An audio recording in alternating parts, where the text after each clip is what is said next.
con tu luz, alúmbranos.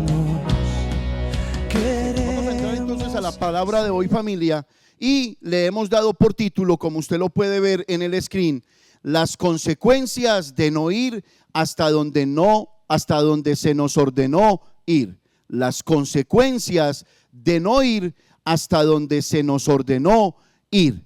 Ese es el título que hemos preparado para la prédica de hoy, y le pedimos a Dios por su Espíritu Santo que pueda llegar a su corazón como llegó a mi corazón. Yo creo que para eso también fue hecha la bendita palabra del Señor. Y yo le voy a invitar como versículo básico o base. Vamos a entrar a Proverbios, de nuevo, un libro de mucha sabiduría y de mucho entendimiento, el cual yo aconsejo que usted pueda leer todos los días. El proverbio que corresponde a cada día es muy importante leerlo para que usted lo pueda colocar en su corazón. Proverbios capítulo 26, versículo 1 y versículo 2, y lo vamos a leer en el nombre del Padre, del Hijo y del Espíritu Santo.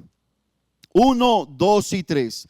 Como no conviene la nieve en el verano, ni la lluvia en la siega, así no conviene al necio la honra.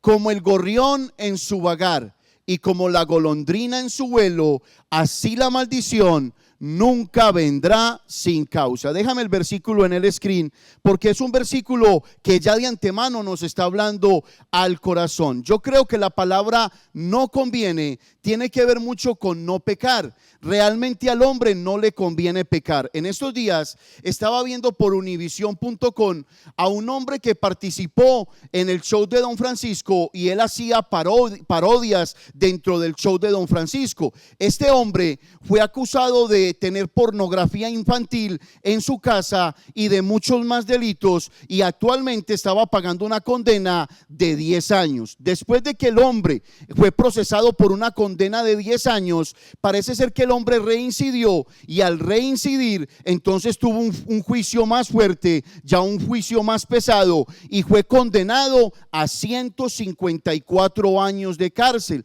Lo que me llamó la atención en este juicio es que este hombre fue muy inteligente, o trató de ser muy inteligente delante de los jueces, porque cuando estuvo delante, una de las cosas que no pidió él fue que alguien lo defendiera en el juicio. Él mismo quiso ser su propio defensor, y parece ser que en vez de ser algo que aportara para que él pudiera convencer a los jueces de que no era culpable, parece ser que su propia defensa lo hundió más, pues no presentó argumentos claros con los cuales realmente podría defenderse frente a esta situación.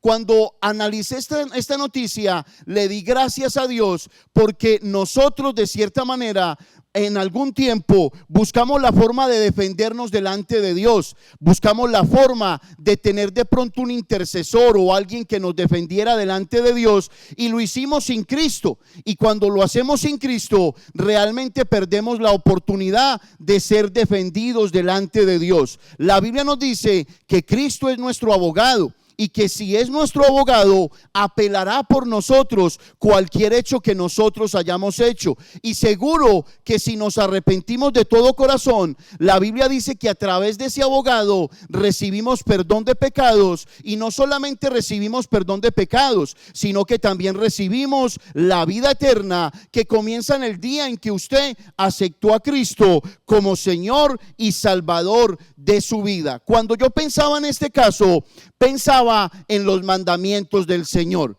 Los mandamientos del Señor, dice la Biblia, que no son gravosos, e inclusive la Biblia enseña que los mandamientos del Señor no son difíciles de llevar.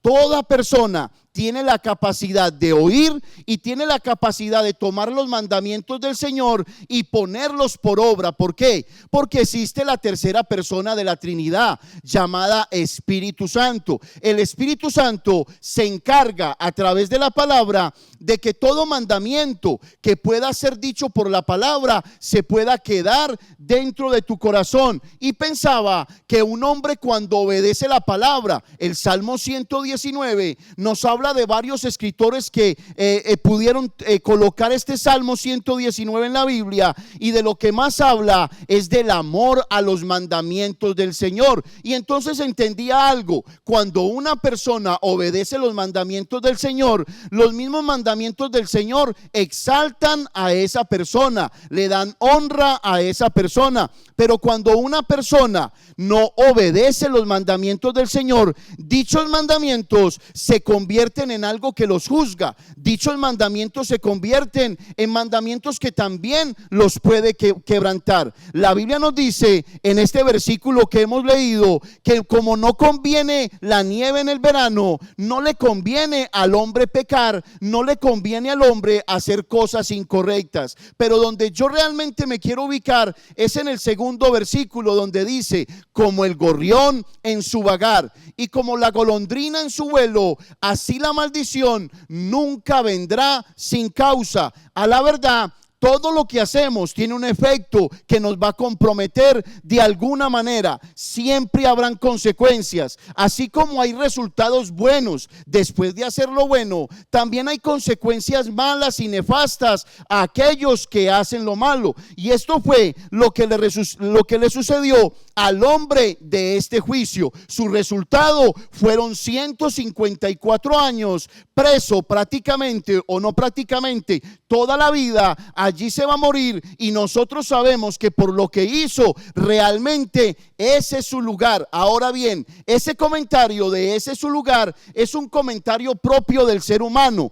pero Dios lo puede abrazar en misericordia, y donde quiera que esté, sea en una cárcel o sea en un lodo cenagoso, Dios lo puede levantar y puede ser de él una gran y diferente persona. Cuando hablamos de los mandamientos de Dios, no estamos hablando de mandamientos que son como unos aguafiestas cósmicos. Estamos hablando que los mandamientos de Dios son hechos para beneficiarnos. Escúchenos bien, los mandamientos de Dios son hechos para beneficiarnos. ¿Y por qué para beneficiarnos? Porque esos mandamientos se encargarán de prepararnos para toda una eternidad delante de Dios. Ahora le pregunto, ¿sabía usted que hay varios tipos de mandamientos? Hay mandamientos positivos.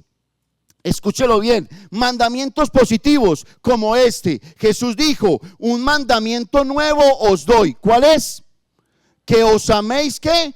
Unos a otros como yo os he amado. Cuando Cristo dio ese mandamiento, lo estaba dando por encima de los 10 mandamientos. Y Jesús dijo: un mandamiento nuevo os doy. Pero yo les pregunto, familia, ¿qué mandamiento puede ser nuevo? Algo que me mande a amar al que no me ama, a amar al que no me quiere. Y realmente yo entiendo, aquel que tiene a Cristo en su corazón tiene la capacidad de amar. Aquel que tiene a Cristo en su corazón tiene la capacidad de perdonar. Cuando Cristo es un Cristo verdadero dentro de usted, y por eso Jesús dijo: un mandamiento nuevo os doy. ¿Por qué? Porque entendía que si Cristo estaba dentro de su corazón, usted tenía la capacidad no solamente de amar, sino que tendría la capacidad también de perdonar. Nos tendríamos que preguntar en esta mañana: si no he podido perdonar, tal vez es a causa de que Cristo todavía no está dentro de nosotros. Si no hemos podido aprender a amar, tendríamos que preguntarnos si tal vez Cristo está dentro de nosotros. Esto se conoce como mandamientos positivos, porque siempre nos invitan a lo bueno, y negarnos a hacer lo bueno resulta también pecado. Pero la Biblia también nos habla de mandamientos que tienen un no, como por ejemplo, no matarás, como por ejemplo, no adulterarás. ¿Sabían ustedes que el no de Dios nos protege? ¿Sabían ustedes que cuando Dios dice no, no está buscando quitar la alegría de tu corazón, no está quitando robar la paz que tal vez tú tienes de una forma pasajera en tu corazón? Está buscando protegerte, está buscando guardarte. Yo creo que las 2 sílabas que más conocen nuestros hijos es no. Es no y es no. ¿Por qué? Porque como padres estamos buscando ¿qué? Cuidarlos. Cuando nuestros hijos crecen bajo los mandamientos de Dios, esa sílaba tiende a cambiar. Una de las expresiones que yo más uso en la casa es: hijo, hija, piénselo bien. Hay resultados a través de él, a través de hacer ciertas cosas. Y el no de la casa empieza a cambiar. ¿Por qué? Porque es hora de que ellos, en la edad que tienen, puedan ser maduros y puedan enfrentar ciertas situaciones que, como no entendieron el no años anteriores, ahora de cierta manera se estrellen en ciertas situaciones para entender que papá y mamá, a través del no, estaba tratando de ¿qué? De cuidarlos, de protegerlos. Así bien que la Biblia presenta varios estilos de mandamientos. Primero, un mandamiento positivo que te invita a amar, que te invita a perdonar. Y segundo, un mandamiento que tiene la frase no, que te invita a cuidarte. Pero vamos a enfocar la prédica de hoy en esos mandamientos que te dicen que si tú no llegas hasta donde Dios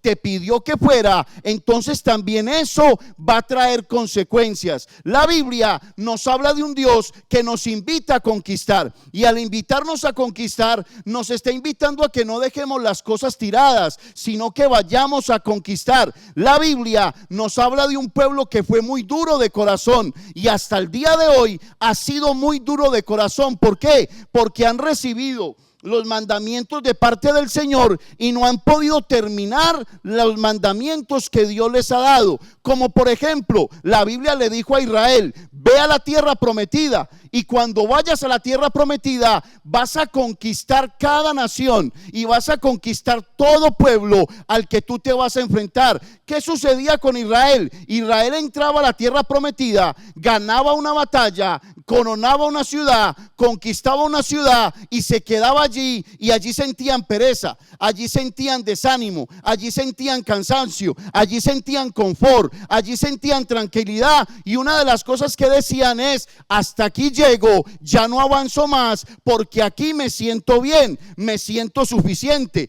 Hay mandamientos en los cuales Dios ha expresado que tú sigas avanzando. ¿Qué te quiero decir? Si has entendido que debes de ser santo, es importante que seas más santo. Si has entendido que ya Dios te liberó, es importante que entiendas que vayas a una liberación más grande. Si has entendido que Dios ha hecho cosas grandes en tu vida, es importante que entiendas que la obra de Dios no ha terminado y que Dios necesita terminar en tu corazón. Pero hay quienes se sientan en un conformismo y dicen: hasta aquí. Hay gente que ha dicho: conseguí dinero y no consigo más. Y no se trata solamente de dinero, se trata de una vida espiritual. Se trata de que tú vayas hasta donde Dios te dijo que fuera. Las consecuencias de no ir hasta donde Dios hasta donde se nos ordenó ir. La Biblia habla de esos terceros mandamientos en los cuales Dios expresó y te dijo: ve y conquista,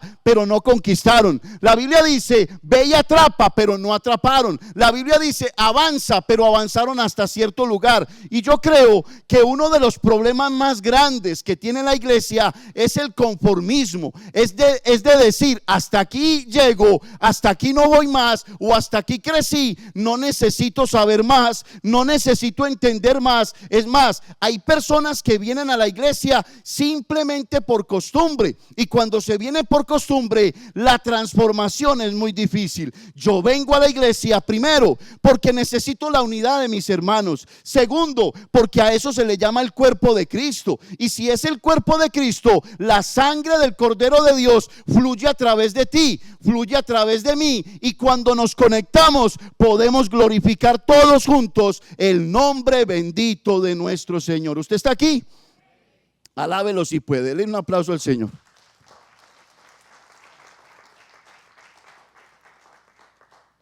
Ahora bien, yo no estoy aquí esta mañana para hablarles de maldición.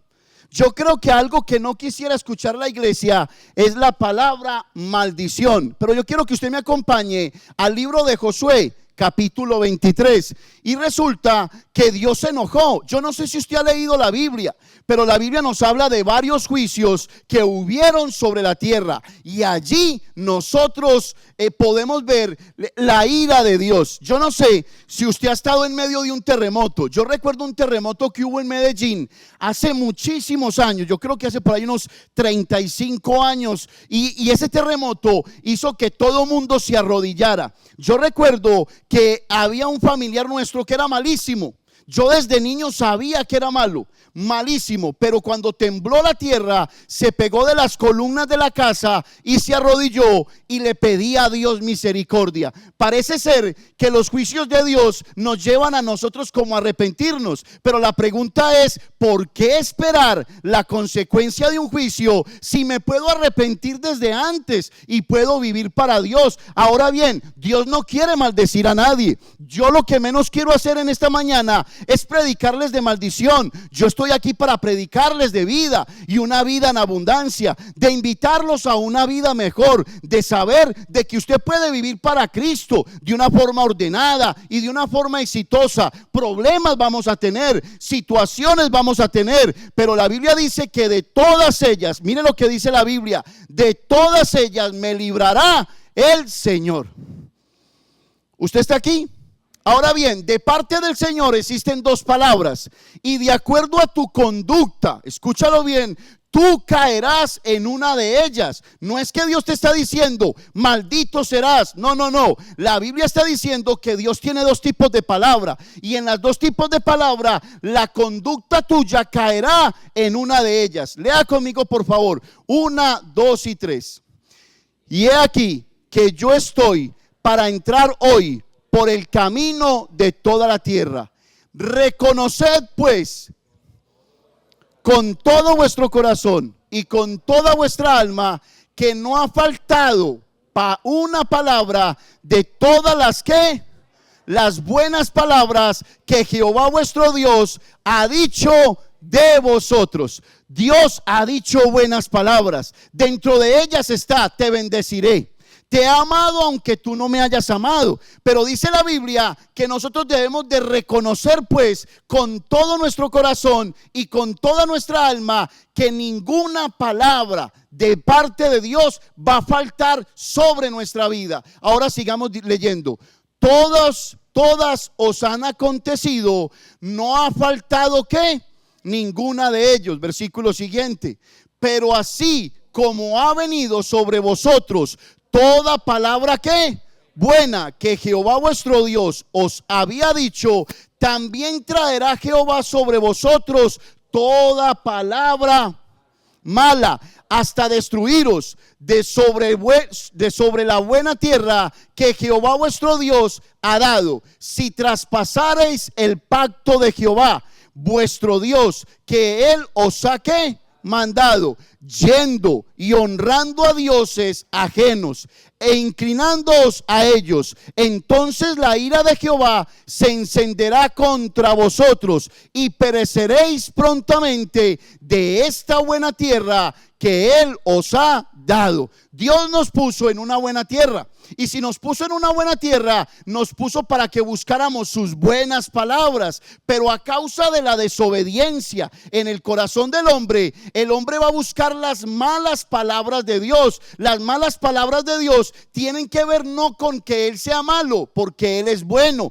Dice la Biblia que en él no hay ninguna maldad. Las malas palabras tienen que ver como respuesta a tus propios comportamientos, a tus propios pensamientos, a tu forma de conducir la vida. Ahora bien, tú y yo podemos escoger en cuál de las dos palabras estar. O estoy en la buena palabra de Dios, donde me ha puesto en una buena tierra para ser bendecido, o puedo escoger a través de un comportamiento equivocado, en contra de los mandamientos del Señor, estar en las malas palabras de parte del Señor. Tú lo puedes escoger, yo lo puedo escoger. La Biblia nos hablan de hombres y mujeres que escogieron a través del tercer mandamiento. ¿Cuál es ese tercer mandamiento? El de sencillamente no terminar lo que Dios había establecido como mandamiento. Ve y conquista todas las ciudades. Pero el pueblo israelita se quedaba a medio motor, a media máquina. La Biblia clasifica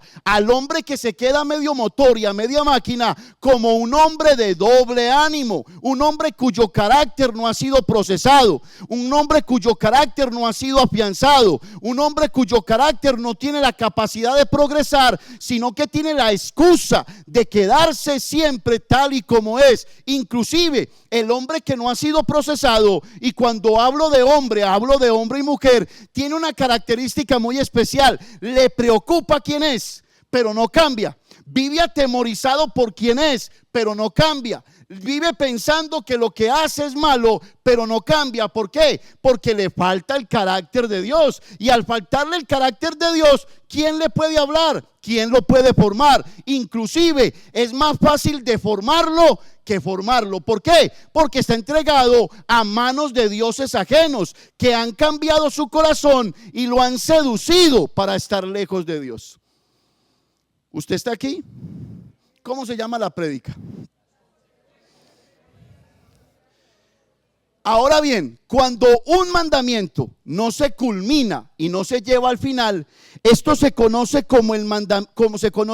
como pecados de negligencia. Y déjeme le leo esta parte. Escúchelo bien. Cuando usted entiende que aparte de los mandamientos positivos, como amarás a tu prójimo como a ti mismo, y los que tienen un no, como no adulterarás, no fornicarás, no matarás, hay otros mandamientos que Dios te está diciendo: ve y conquista, y tú no conquistas. Ve y avanza, y tú no terminas de avanzar. ¿Por qué? Porque la pereza te visita, la inconstancia te visita. ¿Por qué? Porque sencillamente te sientes lleno, te sientes ganado y dices: ¿para qué más? Me siento bien así. A eso se le conoce como el pecado de la negligencia. Y el pecado de la negligencia se puede dividir de tres maneras. Primero, el pecado de la negligencia es hacer menos de lo que debes hacer. Escúchalo. Uno de los factores del pecado de la negligencia es hacer menos de lo que debes hacer. Segundo, pecado de la negligencia es tener menos de lo que debes tener. Y no solamente estoy hablando de dinero, estoy hablando de muchas cosas más. Tercero, es tener menos de lo que es ser menos de lo que debes ser. Allí se puede dividir el pecado de la negligencia. Se lo voy a volver a repetir. Es hacer menos de lo que debes hacer. Es tener menos de lo que debes tener. Y es ser menos de lo que debes de ser. Ahora bien, estoy aquí para hablar del título de la prédica: las consecuencias de no ir hasta donde se nos ordenó ir. Tú pudieras ampliar el título de la prédica: las consecuencias de no obedecer hasta donde tenía que obedecer. Tú puedes ampliar el título de la prédica y colocarlo así: las consecuencias de no ser lo que Dios me ha invitado a hacer. Tú pudieras cambiar el título de la prédica y colocarlo así: las consecuencias de no tener lo que Dios me dijo que tenía que tener. Tú pudieras cambiar el título de la prédica y colocarlo así: las consecuencias de no ser quien Dios me dijo que yo tenía que ser. Primera consecuencia, anótala por favor: dejas de amar lo sagrado por vivir en lo profano. Wow, acompáñame por favor. Y antes de entrar a esa primera consecuencia, la Biblia nos habla de un rey llamado David. ¿Cómo se llamaba? Diga conmigo: David. Diga conmigo: rey David. La Biblia dice que hubo un rey llamado David y que fue un rey muy exitoso. Pero la Biblia dice que un día le nació al rey David hacerle casa a Jehová y dijo: qué bueno, me llegó un buen pensamiento. ¿A cuántos de ustedes les ha llegado buenos pensamientos? Yo creo que a todos. Y al rey David le llegó un pensamiento glorioso: le voy a hacer casa a Dios. Y Dios le dijo: pero David, yo no quepo, yo no habito en casas hechas de manos de hombres. Yo habito en casas, en un lugar donde nada me puede contener. Y David estaba ansioso por hacerle casa al Señor. ¿Sabías que tú eres templo del Espíritu Santo? ¿Sabías que eres casa del Dios Altísimo y que allí sí puede caber Dios a través de una decisión de fe, a través de entregarse a Él? Ahora bien, la Biblia dice que Dios le dijo al rey David: David, tú no me vas a edificar casa, me va a edificar casa tu hijo, porque tus manos me han derramado mucha sangre. Quiero que tu hijo me edifique una casa. Y la Biblia dice que David entonces empezó a hacer los preparativos. La Biblia nos habla que los buenos padres siempre dejan preparados a sus hijos. Escúchelo, usted no necesita dinero. Usted no necesita mucha sabiduría. Usted lo que necesita es temer a Dios y leer la palabra de Dios. ¿Para qué? Para dejarle a sus hijos una buena herencia espiritual. La Biblia nos dice que entonces el rey David empezó a darle provisiones a su hijo, y para que el hijo le pueda edificar una casa. Pero David, antes de darle provisiones, le dio 5 consejos, y yo quiero que usted vaya conmigo a eso. Primera de Crónicas,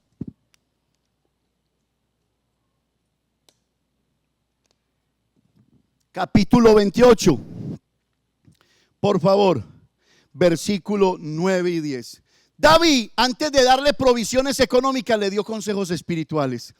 ¿Qué nos enseña esto, familia? De nada le sirve que a usted un hijo le dé económicamente todo si primero no le habla de Dios. De nada le sirve que a usted un hijo le dé una carrera brillante si usted no le enseña que esa carrera es para glorificar el nombre de Dios. De nada le sirve que usted haga de su hijo alguien glorioso si no le ha enseñado a su hijo quién tiene que ser más glorioso que él.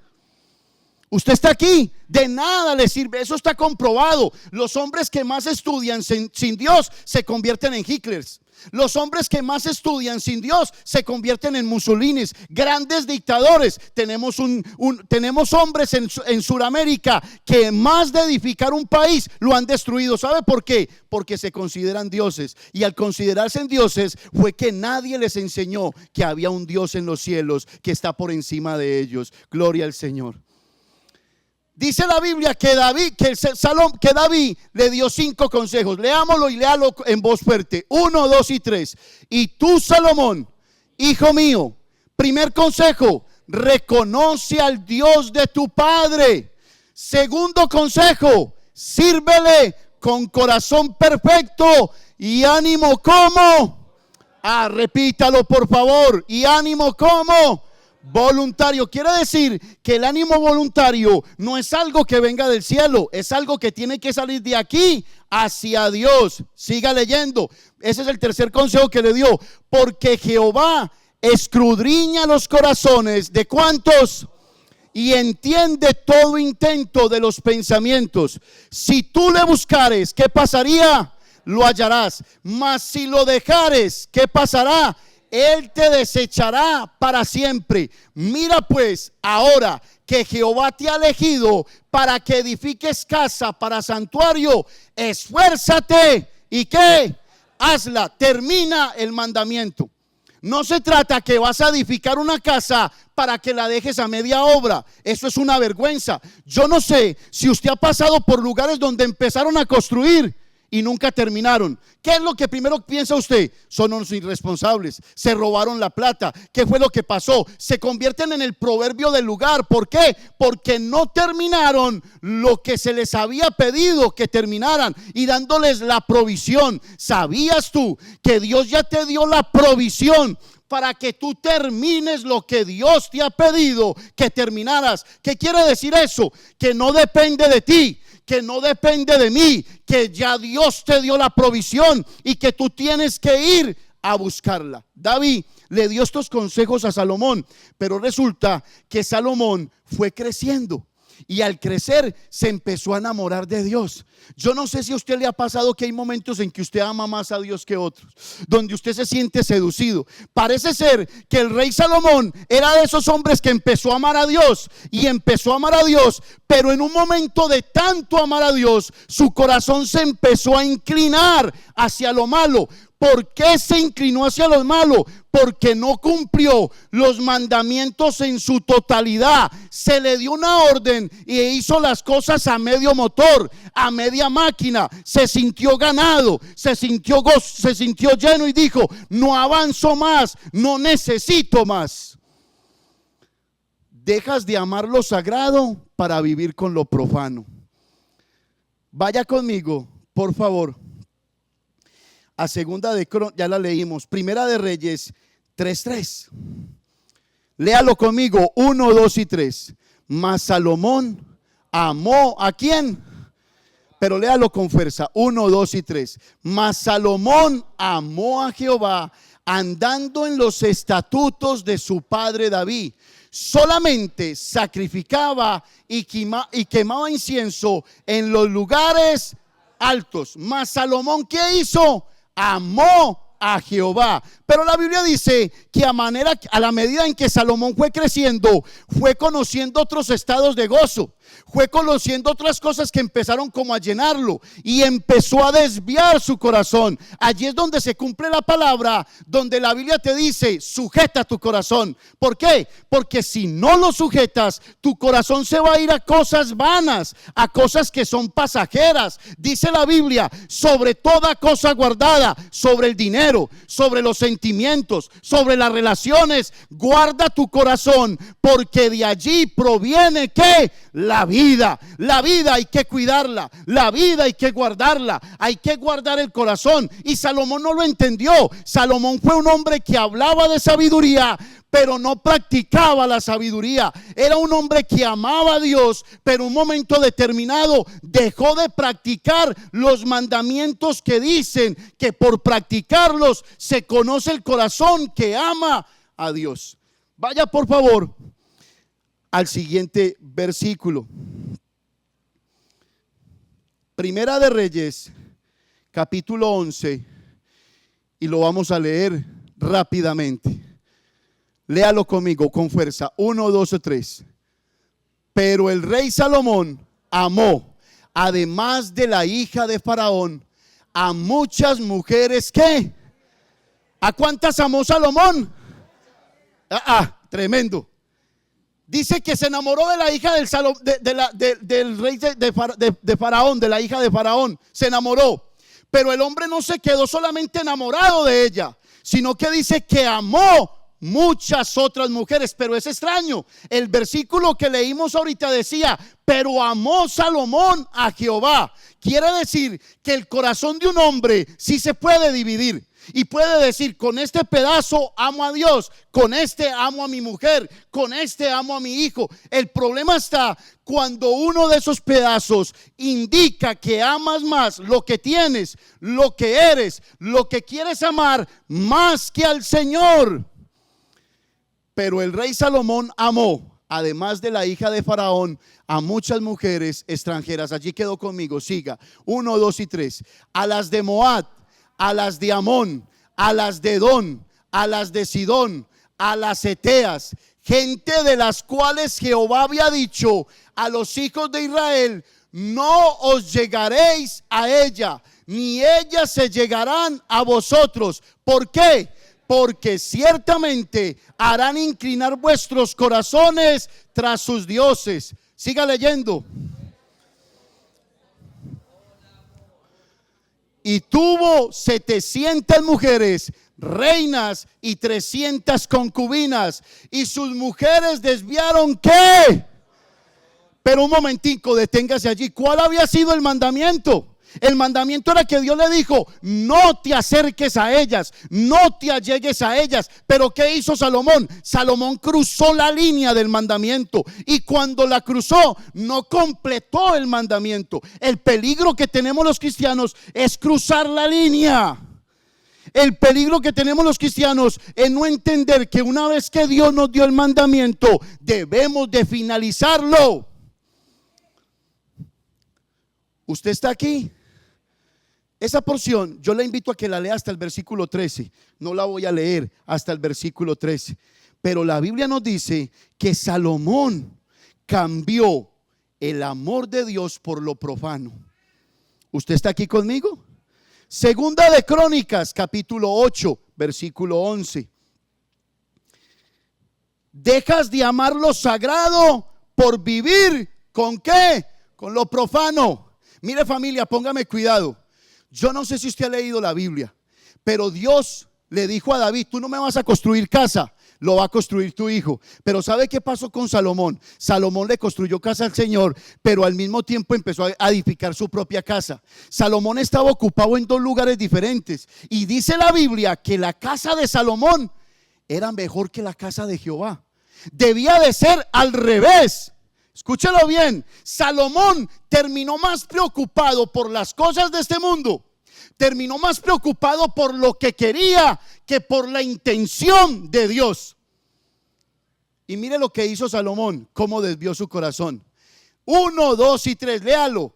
Y pasó Salomón a la hija de Faraón de la ciudad de David a la casa que él había edificado para ella, porque dijo: mi mujer no morará en la casa de David, rey de Israel, porque aquellas habitaciones donde se ha entrado el arca de Jehová son.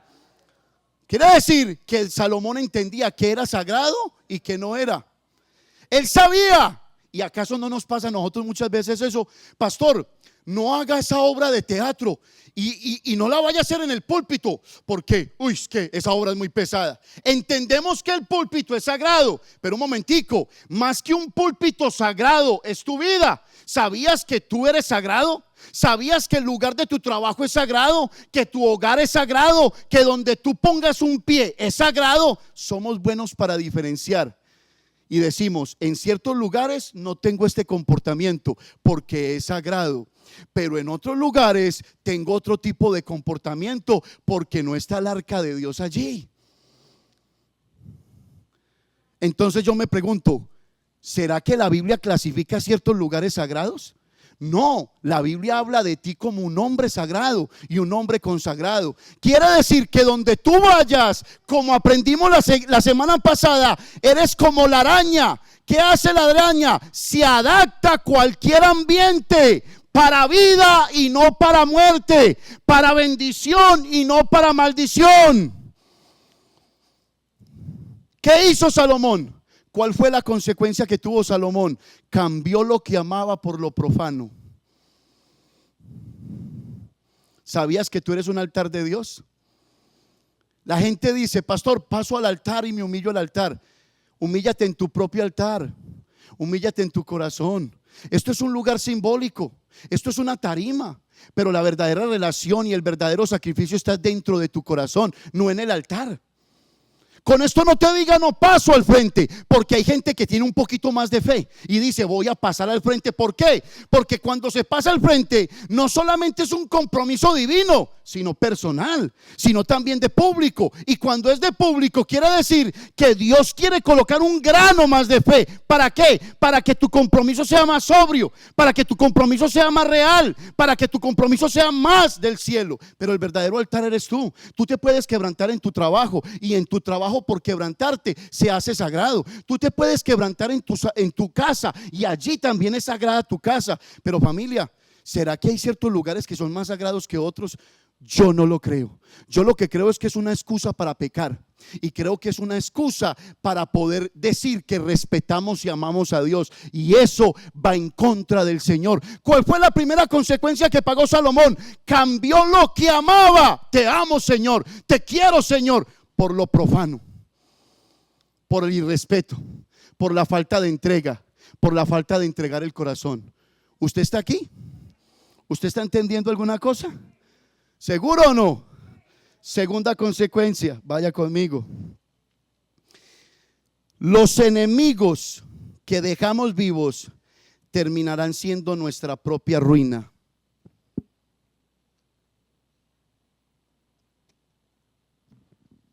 Venga, le hago una pregunta. ¿Cuántos de aquí no tienen enemigos?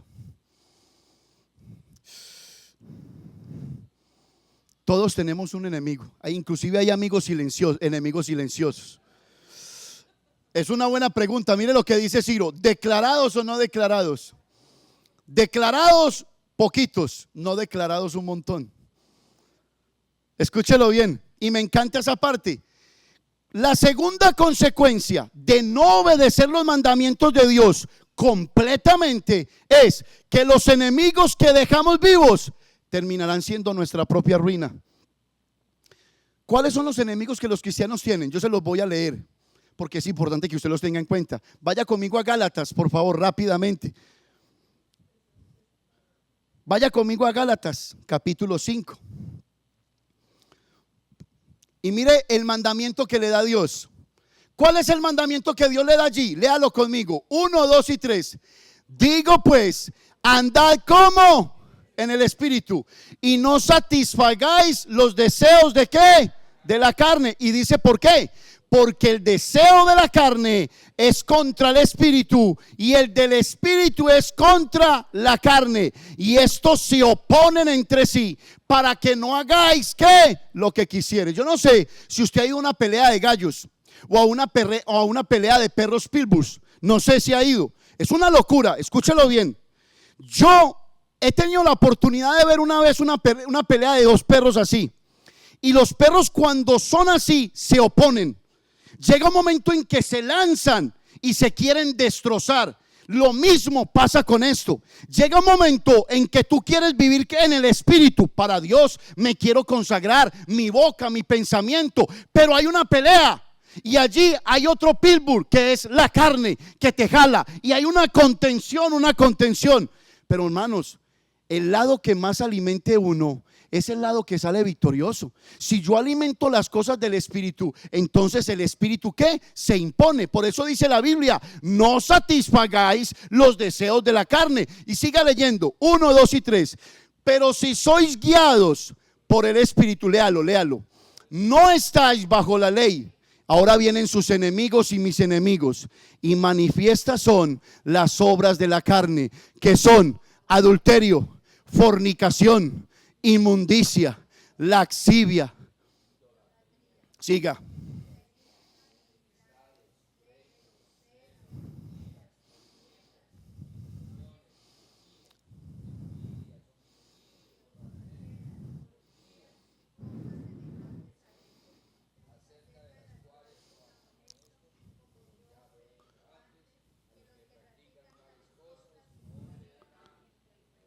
¿Cuántos califican para esa lista? ¿Cuántos calificamos?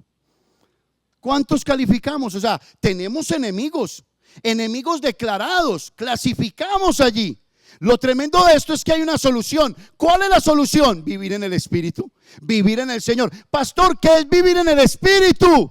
Vivir en el Espíritu es poder cosechar una vida en abundancia. Poder decir, me consagro a leer la palabra del Señor, me consagro a memorizar la palabra del Señor, me consagro a vivir dentro del ambiente del Señor, me consagro a vivir para Dios. Alimento mi espíritu y no alimento mi carne. Escúchelo bien, vaya conmigo, por favor, en esta segunda consecuencia a Números capítulo 33, versículo 55. Números 33, versículos 50 al 55. Números 33.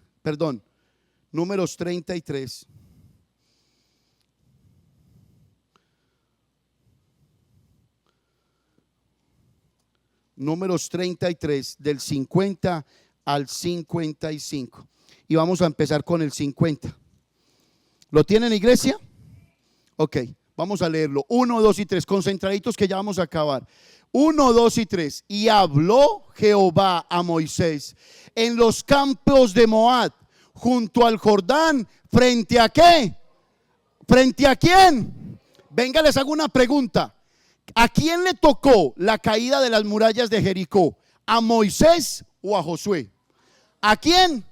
A Josué. Pero mire lo glorioso que es Dios. Dice, y habló Jehová a Josué o a Moisés.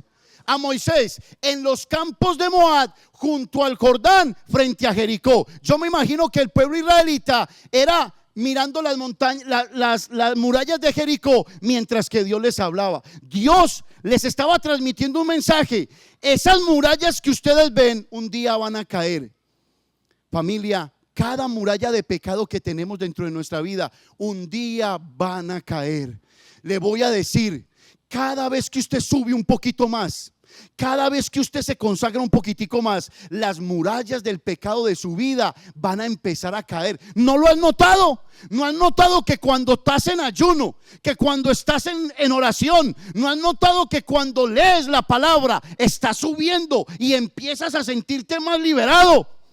Dios le dijo a Moisés: miren las murallas. Esas murallas un día no van a estar allí. ¿Pero a razón de qué? Sigamos leyendo. Diciendo: habla a los hijos de Israel y diles, escúchelo, lea con atención, y diles: cuando hayáis pasado el Jordán, entrando en la tierra de Canaán, echaréis delante de vosotros a todos los moradores del país y destruiréis todos sus ídolos de piedra y todas sus imágenes de fundición, y destruiréis todos sus lugares altos, y echaréis a los moradores de la tierra y habitaréis en ella, porque yo os la he dado para que sea que leamos hasta ahí nomás, enseguida leemos el resto. Dios coge a Moisés y lo pasa por la montaña, por las murallas de Jericó. Y yo me imagino al pueblo mirándolas, escúcheme, mirándolas. Y Dios le está diciendo a Moisés y al pueblo: lo más importante no son las murallas que tienes delante de ti. Lo más importante es lo que tú tienes que hacer cuando entres a la tierra prometida. ¿Qué es lo primero que tenían que hacer? Dice la Biblia: cuando tú entres, empieza a echar a esta nación, y echar a esta nación, y echar a esta nación, y quita los ídolos, y quita aquello. La obra de Dios debe de hacerse ¿cuándo? Ya, inmediatamente. Hay gente que dice: pastor, mañana me arrepiento. Pastor, es que estoy luchando con un hábito, pero ahí voy, pastor, ahí voy. ¿Cuántos años llevas con el mismo hábito? La orden era: no te quedes en Jericó, pero cuando entres a tu nueva vida, a la vida de Canaán, a una vida de bendición, lo primero que tienes que hacer es destruir a los enemigos de tu alma. ¿Usted está aquí? Ahora bien, si usted no destruye a los enemigos de su alma, mire las consecuencias que vienen. Siga leyendo conmigo. Y heredaréis la tierra por sorteo, por vuestras familias. A los machos, a los muchos daréis mucho por herencia, y a los pocos daréis menos por herencia. Donde le cayere la suerte, allí la tendrá cada uno. Por las tribus de vuestros padres heredaréis. Versículo siguiente, mire lo que dice: y si no echareis a los moradores del país de delante de vosotros, sucederá que los que dejareis de ellos,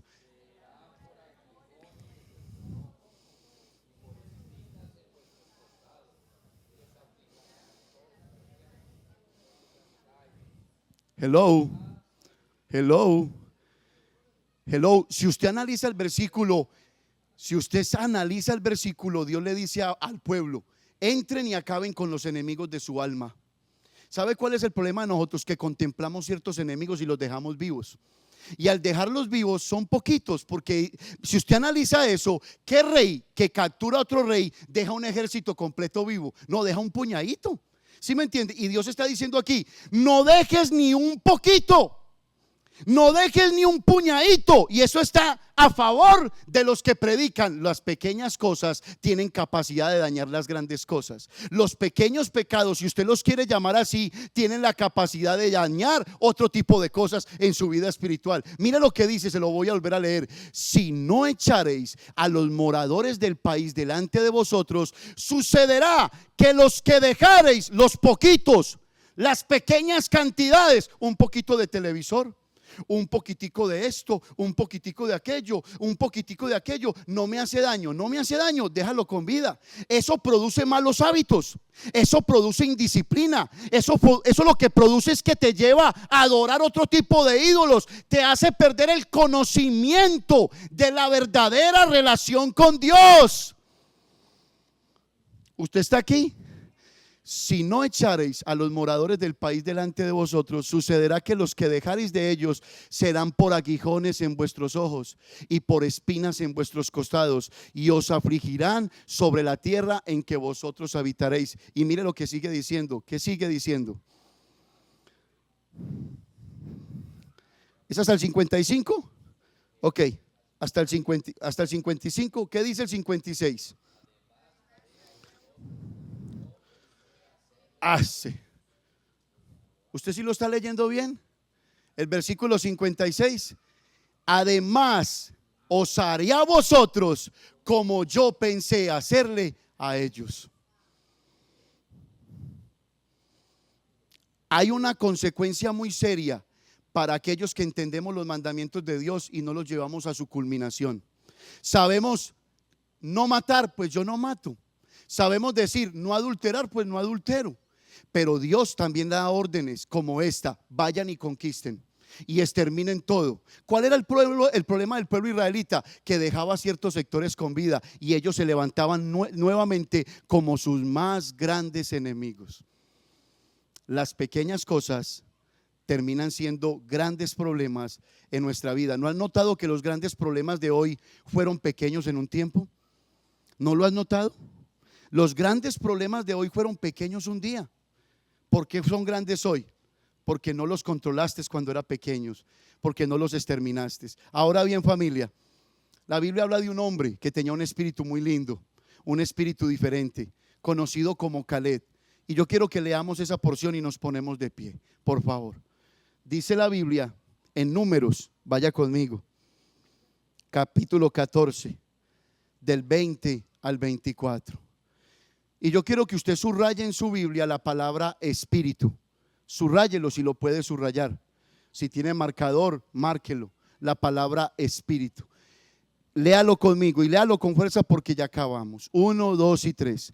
Entonces Jehová dijo: yo le he perdonado conforme a tu dicho, mas tan ciertamente como vivo yo, escúchelo bien, y mi gloria llena toda la tierra, todos los que vieron mi gloria y mis señales que he hecho en Egipto y en el desierto, me han tentado ¿cuántas veces? 10 veces. Imagine cómo lo contó Dios. Qué tan serias eran que Dios las contó. 10 veces. Y no han oído ¿qué? Mi voz. Familia, lo importante de oír la voz de Dios en un culto. Usted no sabe que antes del arrepentimiento primero es escuchar. Es escuchar. Por eso Jesús decía: el que tenga oídos para oír, que oiga. La palabra viene por fe cuando tú escuchas con atención, cuando tú no te distraes, sino que estás pendiente de la palabra del Señor. Escúchelo bien. Siga leyendo. ¿Dónde vamos? 23. No verán la tierra. ¿Quiénes? Los que tentaron 10 veces. No verán la tierra de la cual juré a sus padres. No, ninguno de los que me han irritado la verá. Pero mi siervo Caleb, por cuanto hubo en él otro que, el espíritu está con mayúscula, con minúscula. Quiere decir que era su propio espíritu, no el espíritu de Dios. Hay gente que está diciendo: Señor, cámbiame. Señor, haz que yo haga un poco más. Señor, es que ¿qué me pasa?